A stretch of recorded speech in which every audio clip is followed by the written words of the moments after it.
Assalamualaikum warahmatullahi wabarakatuh. Apa kabar Coffeezen semuanya? Semoga kita selalu dalam lindungan Allah Subhanahu wa taala. Coffeezen semuanya, saya berikan sebuah penjelasan yang semoga menenangkan hati kita semua. Nanti di akhirat ada orang-orang yang ketika mau masuk surga itu bingung. Karena ketika ditimbang amal baik dan amal buruknya, ternyata banyak amal buruknya. Sedangkan dia tidak bisa lagi menambah amal baiknya. Satu-satunya kesempatan yang dia miliki adalah bagaimana cara mengurangi amal buruknya itu supaya timbangannya lebih berat amal baiknya. Nah, pada saat itu orang-orang akan berpikir keras. Gimana? Apa yang dia ingat dari kehidupan dunia dulu? Oh, ternyata dia mencari orang yang pernah mendoliminya, orang yang pernah menyakitinya, orang yang pernah mengambil haknya. Kemudian dia mengadu kepada Allah Subhanahu wa taala dan meminta kepada Allah Subhanahu wa taala, "Ya Allah, kalau orang ini yang sudah mendolimi saya ini, berikan kepada dia dua pilihan. Pertama, ambil pahala darinya, kemudian berikan kepada saya sesuai dengan kedoliman dia dulu di dunia. Atau yang kedua, kurangi dosa saya dan berikan kepada dia sesuai dengan kedoliman yang sudah dia lakukan dulu di dunia." Nah, Coffeezen semuanya, yang menarik adalah ketika kita nanti di akhirat, ya ini kita bukan meramal, enggak, ini kita bayangin aja, bayangin ya, saya ngomong bayangin. Di akhirat nanti ketika seluruh rakyat Indonesia yang jumlahnya 300 juta lebih muslimnya, muslim, saya ngomong muslim, kalau yang kafir enggak perlu saya bahas, untuk ngapain. Orang kafir terserah, mereka punya akidah sendiri. Kita yang muslim ini ternyata orang-orang Indonesia muslimnya banyak yang KTP, ternyata dosanya lebih banyak daripada pahalanya. Bagaimana caranya mereka bisa masuk surga? Ternyata gampang. Cari para pejabat, cari para koruptor yang mereka itu dulu di dunia sudah mendolimi kita. Aspal mereka korupsi, dana pembangunan mereka korupsi, bantuan sosial mereka korupsi, uang pajak mereka korupsi, BBM mereka korupsi, semuanya mereka korupsi. Dan itu semuanya adalah kedoliman yang mereka lakukan. Dampaknya bukan hanya kepada negara, tapi seluruh rakyat Indonesia terdolimi. Bayangkan 300 juta orang ini didolimi secara massal, mengadu kepada Allah Subhanahu wa taala. Karena tidak mungkin koruptor-koruptor ini punya kebaikan, ya kita ngomong aja, tidak mungkin orang baik jadi koruptor, itu tidak mungkin. Ya ingat, karena mereka ini tidak punya kebaikan sama sekali. Yang ada adalah dosa-dosanya mereka koruptor tadi itu. Akhirnya apa? Seluruh rakyat Indonesia ini meminta, "Ya Allah, kalau begitu bagi kedoliman yang sudah dia lakukan itu, bagi semuanya ini supaya adil, maka dosa-dosa kami timpakan kepada mereka." Semua koruptor dikumpulkan oleh Allah Subhanahu wa taala. Kemudian ternyata setelah dikalkulasikan itu dosanya sangat luar biasa.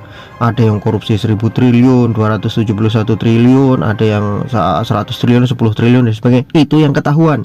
Yang nggak ketahuan ternyata masih banyak lagi sampai ke tingkat bawah. Dari atas sampai tingkat bawah, dari DPR, kemudian dari DPRD, kemudian dari pejabat-pejabat, kemudian ada gubernur, bupati, wakil gubernur, wakil bupati, eselon 1, eselon 2, eselon 3 dan lain sebagainya. Semuanya ternyata banyak yang korupsi. Ini orang-orang Indonesia yang tadi sudah mau dihisap oleh Allah Subhanahu wa taala, yang dosanya ternyata lebih banyak daripada pahalanya. Ini sujud syukur semuanya. Bayangkan, mereka ini punya kesempatan masuk surga dengan cara mindahkan dosanya kepada para koruptor. Nah itu, makanya hati-hati orang-orang yang menyandang DPR. DPR itu gelar yang berat, Dewan Perwakilan Rakyat. Di dunia kalian sudah mewakili kami? Ya, betul, kalian mewakili kami.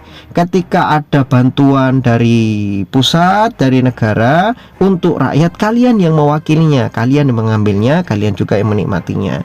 Ada yang harusnya sebagai kesejahteraan rakyat, nggak nyampe ke rakyat, kalian juga yang mewakilinya karena kalian yang mengambilnya.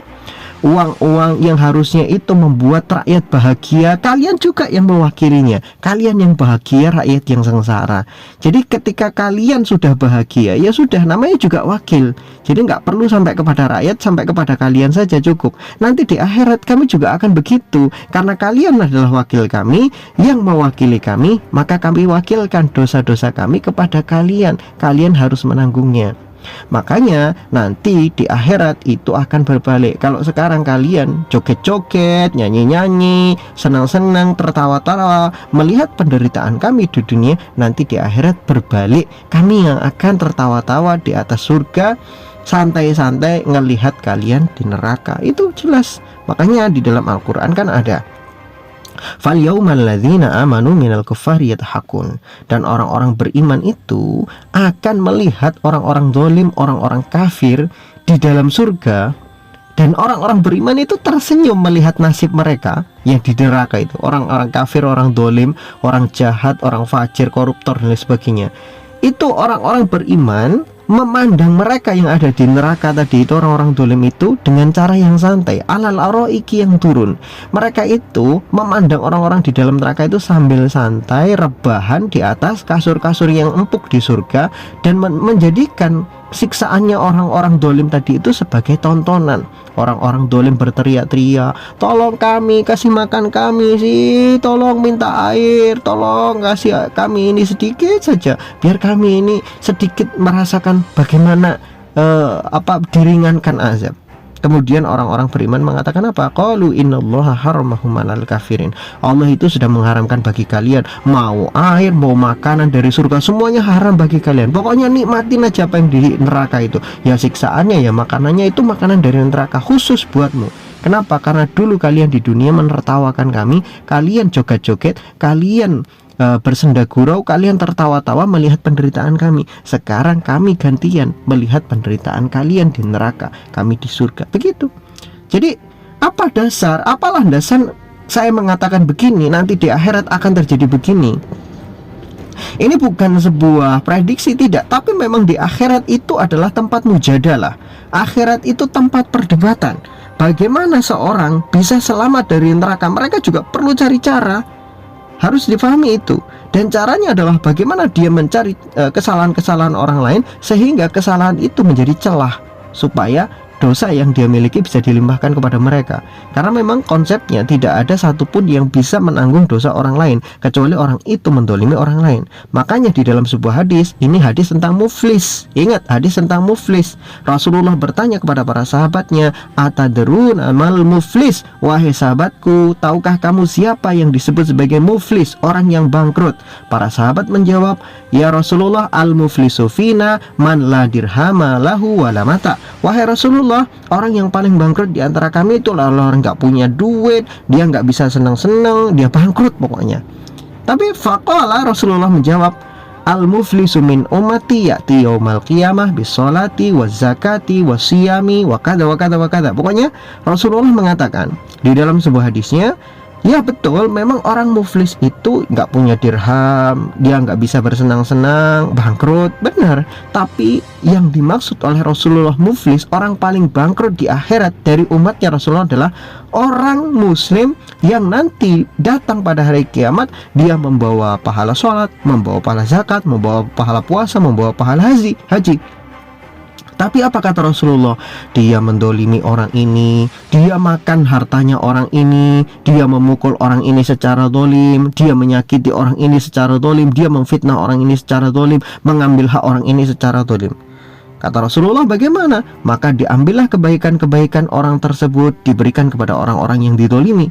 Sampai kebaikan itu selesai, karena dosanya masih banyak, maka diambillah keburukan-keburukan orang yang didolimi, kemudian dilimpahkan kepada dia, kemudian orang tersebut dimasukkan ke dalam neraka. Jadi seperti itu konsepnya. Jangan dikira para koruptor-koruptor saat ini bisa tersenyum-senyum bahagia, mereka tertawa-tawa, itu mereka bakalan selamat nanti di akhir. Enggak. Allah akan terus mengejar kedoliman-kedoliman itu dengan keadilannya. Makanya bagi bangsa Indonesia, orang-orang Indonesia saat ini, ya nggak usah sedih-sedih amat. Balasannya itu nanti di akhirat. Kita justru bisa menjadikan para koruptor itu peluang bagi kita makin besar untuk masuk surga. Karena kita paham dosa kita banyak. Kita ini kebanyakan Islam KTP. Masalah ibadah apalagi kita lalai. Nah kalau kita hanya mengandalkan amal ibadah kita untuk masuk surga, bisa? Ya nggak mungkin. Kebanyakan kita pasti masuk neraka dulu sebelum masuk surga. Tapi karena ada koruptor, ada para koruptor, orang-orang yang sudah dikasih jabatan ternyata lalai, ternyata mereka mengkhianati kita. Nah itu adalah sarana bagi kita untuk bisa masuk surga nanti. Dosa kita itu limpahkan aja kepada mereka, selesai. Ya apakah seenak itu kita berbicaranya? Ya memang seenak itu. Allah itu adil loh. nanti di akhirat tidak ada satupun yang tidak dihitung oleh Allah Subhanahu wa taala. Faman ya'mal mithqala dzarratin khairan yarah wa man ya'mal mithqala dzarratin syarran yarah. Siapa yang berbuat baik itu ada perhitungannya, walaupun sebesar biji sawi, sebesar biji atom. Dan siapa yang berbuat buruk juga akan ada balasannya.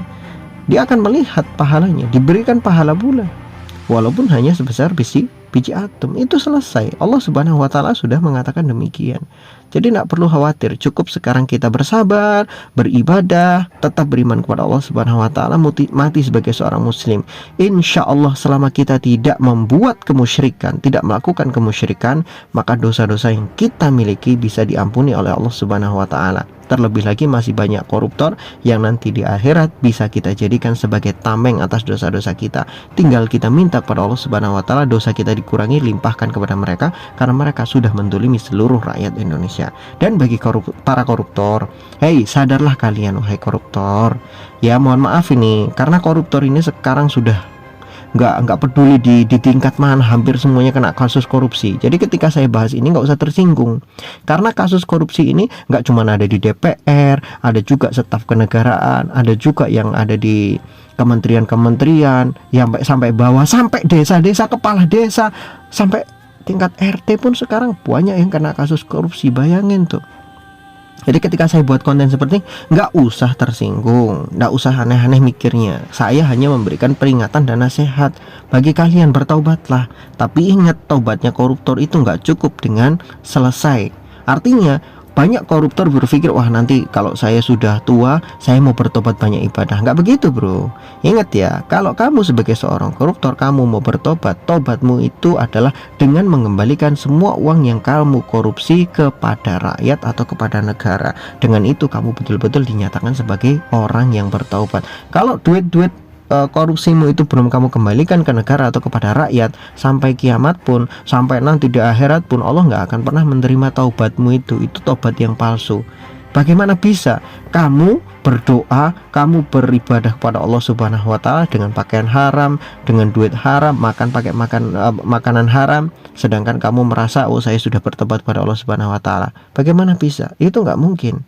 Wallahu a'lam bishawab. Semoga bermanfaat bagi kita semua.